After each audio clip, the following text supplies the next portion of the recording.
So it's Mike reporting for ESCKAZ.com. I'm joined with Jürgen. He's working for Radio International, and we're just having a few words with Jon Ola Sand. Copenhagen, how's it been so far? It's been great so far. It's been a long way. You know, we're on an old shipyard on a peninsula outside of Copenhagen. It's been a lot of work, and there's still work to be done, as you can see, but we're coming together. Actually, as a press person, I found that everything seemed to work on the press side of things first time today. That was quite good. So, but I'm sure there's a lot still going on in the arena. It's a lot going on everywhere, but yeah, the basics are here.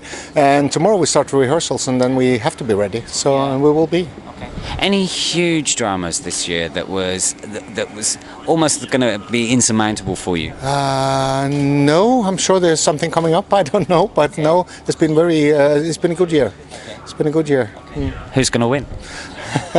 If I only knew. If I only knew. You have it in your pocket. Yeah, really? Yeah. No, I think I would like to say something, because I think it's a very strong year, and it's extremely difficult to sort of predict any direction. It's there's a lot of strong ballads, very good ballads. There are some good up-tempo songs that could stick out, but no, I couldn't tell. It's a very difficult year. I think JP, maybe you wanted to ask. Well, what was the biggest constraint for setting up Eurovision in this venue? Well, it wasn't really a venue, and that was the biggest problem. Actually, it was just a shelf, and it demanded a lot of work. Actually, a lot of work, from paving till I mean, all the ventilation we have to bring in, and we had to redo the ceiling. It was quite an operation, actually. So yeah, a lot of challenges. Who is bearing the cost for that, actually? Well, for the arena and for the area out here is the city of Copenhagen. Yeah. And just one thing from me, this is your fourth or third year doing this now? Third year, I think, maybe? Fourth year. Yes. Fourth year. What's the new direction for you after this year? Anything coming?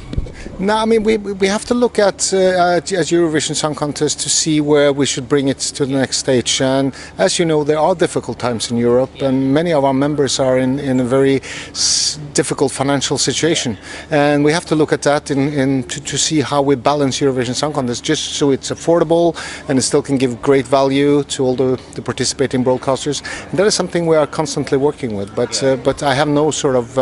So maybe foresee maybe a slight shrinking of the background size of Eurovision. Like, there's been a little bit of that over the last few years with the press. Yeah, I mean, we will do as good as we can to support both press and fans and spectators and everyone. But in the end, the core product is the 3 TV shows. So we have to sort of make sure that we have 3 good TV shows and still a good place for you to work. Yeah. JP, anything else from you? Or? Well, it's first of all a compliment that every year we have this chance to be part of it and report from the location of Eurovision Song Contest. The future plans of Eurovision, is there any time you would say it's going to stop it or not? You're going to continue with it? Yeah, for sure we're going to continue with it. I mean, as long as the broadcasters in Europe want Eurovision Song Contest, of course we will continue with it. And it can be big, it can be smaller. It depends on the amount of broadcasters, of course, that are willing and able to participate. It's not that many years ago you had a final with 20, 22, and that was it. And now we have been on a size of 43.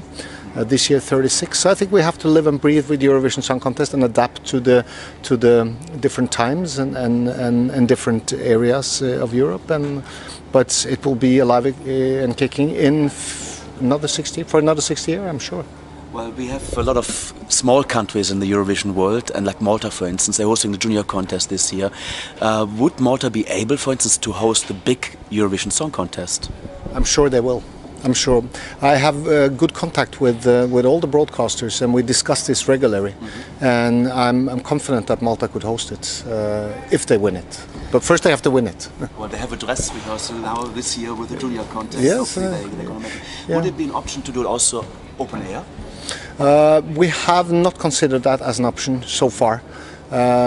Because I mean it would be very difficult if we don't get the weather. I mean, the Mediterranean weather is usually very pleasant in May, but no, I will be a little reluctant to do so. But we'll see. We'll see. Final question from me: what are you most looking forward to from the next 2 weeks? To meet all the delegations, to see the show is coming together. That's the most fun part of it, and of course to see the end credit of the grand final and be reassured that everything went as it should. Thanks very much for your time. Thanks, JP. I'm sorry it was a bit rushed and joint interview. I hope everything goes really well for the next 2 weeks. Brilliant. Thank you. Have fun.